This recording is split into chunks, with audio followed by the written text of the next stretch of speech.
What kind of cocksuckery did I just read?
Okay, let's try and break it down, shall we? Hello, ladies and gentlemen, I'm your host, AirsoftAL. Not rocking the hat today because... what the hell did I just read? And Jesus Christ, I'm gonna have to shock in 12 chapters worth of a 100+ chapter book into this video. So let's just get right into it. So the book I read was, of course, Eodem, a rifle and shield adventure. And unlike what you're thinking, it is not isekai. In reality, it is a genre that has only been explored in one manga that I know of, which of course is a science fiction fantasy novel, or at least a book, which is called A Galactic Naval Officer in a Fantasy World, which actually explores the possibility of multiverse theory, because of course, we need to go ahead and cram in the fucking thing of multiverse theory and even chaos theory. Multiverse theory's a bitch. Into this thing, and if you want me to go into that, fuck you. The comment section's there for you to break that shit down of that mind fuckery, because holy shit, there's a lot to get through the 12 chapters I've already read. So let's just goddamn get into it. So, what's the story in a nutshell? Well, before I can begin, I'm not even going to name fucking names. I'm just going to try and give the bare bones basic thing possible to try and help you guys explain, try and convey to you what this thing is. Because Jesus H. Christ! Okay. So to begin with, there's a fantasy planet, and some guy, some high wizard essentially, high mage, gets a vision, an apocalyptic vision, of the world is going to end, the metallic monster is going to consume all. Human sacrifice, dogs and cats living together, mass hysteria. Which, Jesus Christ, guy, I know America ain't exactly that great, but we're not that bad. Get some, come on, get it, come on. Get some, yeah. I got you, brother. Okay, I'll admit we've had our bumps and you know, we did have some bad spots in our culture, but we're not that bad. Taking fire from the cute little panzer! Fucking adorable, like a puppy. Kill it! Moving on though, so I am going to be jumbling around the chapters itself because the story is told in a disjointed manner, so I'm going to go ahead and try and explain this as best possible. So, the United States, the world essentially is under a sort of united government. We're in a sort of colonial era where a colony ship is exploring planets to sort of expand humanity's reach into the galaxy. At which point they find a planet. But of course, the wizard knows about this. They spot the probe, they come down, they basically make them think that, oh, this world is not inhabited, so they think that they're not going to be able to come here. In reality, that's an idiotic decision, because if we've done something we're good at, it's if we know a world is not... Because here's two things. We as humanity, we Oh my god, I gotta calm myself down to try and sort this thing out because there's a lot of shit in my brain I'm trying to sort through here. So, here's the thing, folks. We as humanity, as a species, are a curious bunch. If we go to a planet and we know it's a Class M planet or a Goldilocks planet, which basically means, you know, it's Earth-like, it's got breathable atmosphere, it has vegetation, and it is able to support life, either human life or otherwise, then we're going to go to it. If we know there's a civilization out there, even if it's primitive or advanced, we're going to want to try and make first contact with it. Which, this isn't first contact as in Star Trek, you know, Prime Directive first contact. No, this is basically, we want to talk and see what we can do. So, here's what happens. They basically put up an illusion spell to try and make them think, you know, the world isn't inhabited. The guys up there are like, you know what, this world ain't inhabited, but it's got breathable atmosphere. It's a Goldilocks planet, Class M planet. We're going to colonize it. And the dumbasses over here are thinking, yay, we're able to stop the demons. No, you fucking did not. Jump forward a couple years, the colonial ship is here, they land, they start setting up shop, everything's going pretty good, and then next thing you fucking know, they come under attack from bandits. Of course! And before anyone starts asking about the colonial marines, Move it out, goddammit! Get hot! 1, 2, 3, oh, get out, get out, get out! Move it out, move it out, move it out! Move it out, move it out, move it out! 1, 2, 3! no, the colonial marines ain't here. Excuse me, the fuck did you just say? Yet. But when they do, we know exactly what's going to happen. God, we come here and we're going to conquer and we're going to take some. Is that understood? Sir. That's what we're going to do, sweetheart. We are going to go and get some. I don't know if we get a Hudson type yet, but I hope to God we get ourselves a Hudson. Because of the two famous lines. How do I get out of this chicken shit outfit? And of course, when they do show up, I bet you anything, when they start messing with fucking monsters and shit, we're probably gonna hear this. That's it, man. Game over, man. It's game over. I'm really fucking hoping we do. I really do. Because, again, I haven't read the 100+ chapters yet. I've only read up to chapter 12, but moving the fuck on. So, they get attacked by burning horse bandits, or bandits that apparently, their whole shtick is fire. Insert Fire Nation meme here. And so, they're going to deal with that shit. Which, a team gets put together, they start exploring, and and the adventure team, which happens to be a 6-man squad. Oh my god, you're a fucking idiot. A standard military procedure, be it any sort of thing, even militia, you don't send out a 5-man team or even a 6-man team. You send out a 2-squad team. Meaning more than fucking 10 people to explore an area. An expeditionary force, at least. But no, they go out there, and of course they come across a creepy-ass house. And the one black dude in the whole fucking group. I'm sorry. I know a lot of black guys. I know a lot of black gals.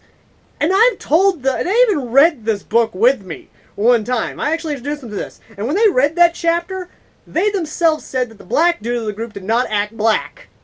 Because they said if anyone of any minority who knows horror movies in general would immediately be saying this. Oh, hell no! Oh, hell no! Oh, hell no! White folks are dead. We're getting the fuck out of here. Run, bitch! Run! Fuck this shit, I'm out. Fuck this shit, I'm... Moving the fuck on, because of course this shit's getting fucking... Okay! So they go into the creepy-ass house and they come across a goddamn vampire! Because of fucking course they would! Of fucking course you would! And the whole team gets incapacitated except for the black guy, because the black guy is actually smart! Holy shit! A fucking horror movie situation where the black guy lives! We've broken the cycle, ladies and gentlemen! The black guy lives! And he kicks ass! Because he burns the vampiric bitch! And then she becomes friends with them. Excuse me, what? Yeah, well, not entirely. She actually becomes friends with them after she sees the marvelous technologies they have and wants to learn more about it, and acts as an interpreter for them. And the fact that they have apparently her priceless family heirloom is also a thing, apparently. Anyway, so she takes him to this town, and all manner of shenanigans happens, because apparently the bandits are set up in there, so they're going to take out the bandits. And they do so, and by God, the team they get there to take out these motherfuckers, one of them is a shotgun preacher. Oh, baby, yes! The best part is that it's actually fun, because the preacher actually does go to the vampire because she wants to learn more about the religion, and the priest actually was adherent at first, but then warms up to her after she wants to learn more about Jesus Christ. Which, that's the best way to basically be friends with a Catholic or any sort of, like, religious preacher at all, is if you tell them you want to learn more about Jesus, they'll fucking be friends with you because, you know, you want to learn more about Jesus Christ. Moving the fuck on! So the operation begins, they kick ass, they take names, Prince is there, all sorts of hell, some craziness happens, and basically, some blackmail happens, and then the prince's sister basically comes. The prince basically takes his sister, who apparently is bound to a wheelchair, takes him to this colony, which is huge and massive and super advanced, and tells him, look, we can fix your sister's legs. We have the technology to give her the ability to walk again. And through that little miracle of medical technology, he's like, yeah, okay, we're cool. Cool, okay, moving the hell on. So apparently they basically take over the bandit's house and turn it into a cultural exchange center where they teach them about Earth culture, Earth food, what have you, and everybody's buddy-buddy. And then a festival comes about, and during this whole time, and during the festival, the black guy and, of course, the vampire start getting a little and before anyone says anything. I don't think she's a lolly. She's not a shoutier. I believe she's, like, physical appearance, like 18, 19 years old. So, and she's supposedly like a couple 100 years old, so she's legal. Extremely legal. I think we're in extreme cougar territory by this point in time with this relationship. Either way, though. During this whole time, apparently the team leader and the other guy, they're actually helping with a show, and they actually show off some Tekken moves and shit, and they actually play some Tekken music, and everyone's basically happy, losing their shit over how awesome it is, because they're actually doing some kick-ass moves left and right. They're doing some Bruce Lee shit. And then the other ships come in, and when the vampire goes to be introduced to the general of the Colonial Marines, then he pulls a fucking Gunnery Sergeant Hartman introduction. My name is Gunnery Sergeant Highway. And I've drunk more beer and pissed more blood and banged more quiff, busted more... Oh yeah, Heartbreak Ridge, Gunnery Sergeant, fucking... Oh yeah. Oh yeah, that kind of... Yeah, baby! Moving the hell on. So after that nice little introduction and all this other crazy shit going on, blah blah blah, moving the hell on. So they're then sent off to look for resources. To be exact, magical gems that apparently can possibly be used as a possible fuel source. And all this other stuff. And that's where we're left off. And Jesus Christ! I just explained 12 chapters in the amount of fucking, what, 10 minutes and 40 seconds.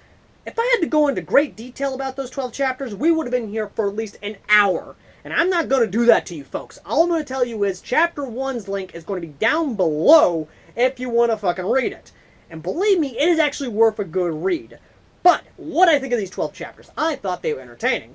There was a missed opportunity with the black character during the horror movie thing, but that's just how it is. Oh, yeah, I forgot. Oh, I'm sorry. So, during this whole thing, apparently an elf princess is being sent out, and she comes across one of the two team members, and she actually thinks they're demons, and then realizes that they're not demons, sorta, I think, because, you know, they're bleeding. They're asking her to basically be able to tell his family, you know, tell him I love him, all that good jazz, and literally shows them what a camera phone is, and then makes it look like a portrait, what have you, and now she's going to the colony to basically, I guess, spy on them, report back, and all this other stuff, so I can already see where that's going. We're going to probably see a whole thing of, oh, these people aren't really that bad, I was mistaken, what have you, basically fish out of water situation. Either way, though, like I said, this is a really good 12 chapters. This book actually is really good and entertaining, and I will try my damnedest to actually do 5 chapters per review, because if I try to do all these chapters at once, Jesus Christ, we'd be here all day. But, ladies and gentlemen, thank you all so much for watching. Let me know what you think of Eodem, a rifle and sword adventure, down below. And as always, ladies and gentlemen, if you've got any books you'd like me to check out and review, let me know down in the comment section down below, or let me know on Discord if you happen to be in one of the many Discords where you're an author and you want me to check out your book. Either way, though, thank you all for watching. As always, I've been AirsoftAL, and I will see all you lovely people in the next review.